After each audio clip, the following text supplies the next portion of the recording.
সন্তান হবে আখিরি জামানার নবী, তার নাম হবে মুহাম্মদ। বলেন সুবহানাল্লাহ। ও আমেনা, মনে রেখো তার নামটা হবে মুহাম্মদ। তিনি হবেন আখিরি জামানার নবী, নবীদের নবী, ফেরেশতাদের নবী, সমস্ত মানুষের নবী। তারপরে আর কোন নবী আসবে না। মা আমেনা বুঝতে পারলেন আমার পেটের সন্তান সাধারণ কোন সন্তান হবে না, নিঃসন্দেহে তিনি নবী হবেন। কারণ এই জিবরাইলের ঘোষণার সাথে আমার আলামতের মিল হয়। কারণ এই সন্তান আসার পর থেকে আমি কাজে কর্মে আরাম পাই। দিনের বেলায় রৌদ্রে বের হইলে মেঘ আমারে ছায়া দেয়, রাতের বেলায় বের হইলে পূর্ণিমার চাঁদ আমারে আলো দেয়। সুবহানাল্লাহ। মা আমেনা ডাক দিয়ে বলে, শ্বশুর আব্দুল মুত্তালিবকে, আব্দুল মুত্তালিব শ্বশুর আব্বা শোনেন, আমার পেটের ভিতরে যে সন্তান, আমার মনে হয় না এই সন্তান সাধারণ কোন সন্তান হবে, এই সন্তান অলৌকিক কোন সন্তান হবে। আপনি একটু সাবধানে থাকবেন, আমার দিক খেয়াল রাখবেন, যাতে এই সন্তানের কোনো অসুবিধা না হয়। আব্দুল মুত্তালিব বলে, রে মা, আমার কাছেও মনে হয় তোমার এই সন্তান সাধারণ কোন সন্তান হবে না। কারণ আব্দুল্লাহর ইন্তেকালের পর থেকে তোমার গর্ভে যে সন্তানের শুভ সংবাদ আমি পেয়েছি, ওই দিন থেকে আমার সম্মান মর্যাদা আরো বেড়ে গেছে। আব্দুল মুত্তালিব ছিল মক্কার রাজা।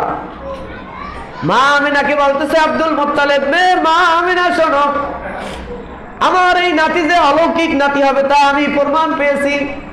বলে, কিভাবে প্রমাণ পাইলা? আমি যখন সংসদে মিটিং এ বসি, আব্দুল মুত্তালিব হলো প্রেসিডেন্ট, মন্ত্রী পরিষদ নিয়ে যখন সংসদে বসে, মন্ত্রীরা কথার কাটাকাটি করে। আপনাদের কষ্ট হয় না তো? তাবারক রেডি হয়ে গেছে, আলহামদুলিল্লাহ করেন। তাবারক বরকত, তাবারক সুন্নাত, তাবারক নগদ মজা, আলহামদুলিল্লাহ করেন। এখন আর আওয়াজ লাগবে না, মোনাজাত দিয়ে দেবো, আর একটু চলবে। তাবারক রেডি হয়েছে, এত আর কেউ নেবে না। কি নিতে পারবে কেউ?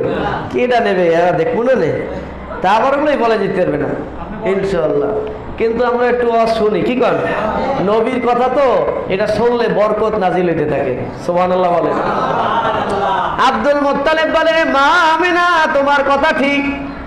আমি যখন মন্ত্রী পরিষদে আগে মিটিং করতাম, আমার মজলিসের মধ্যে একটা না একটা হট্টগোল বাজতো। কিন্তু আমার নাতি মুহাম্মদ যেদিন থেকে তোমার গর্ভে আসছে, ওই দিন থেকে মজলিসের মধ্যে সবাই আমার সাথে আদব রক্ষা করে কথা বলে। ও আমিনা শোনো, কাবাঘরের দরজার চাবি আমার কাছে। এই চাবি নিয়ে অনেক সময় কারাকারি বাজে। এই চাবি নিয়ে আমি যখন তালা খুলতে যাই, কাবাঘরের তালা প্রতিদিন খোলে না, কিন্তু এই চাবি নিয়ে আমি যখন তালা খুলতে যাই, তোমার গর্ভে সন্তানের কারণে আমার মনে হয় তালার চাবিটা আমার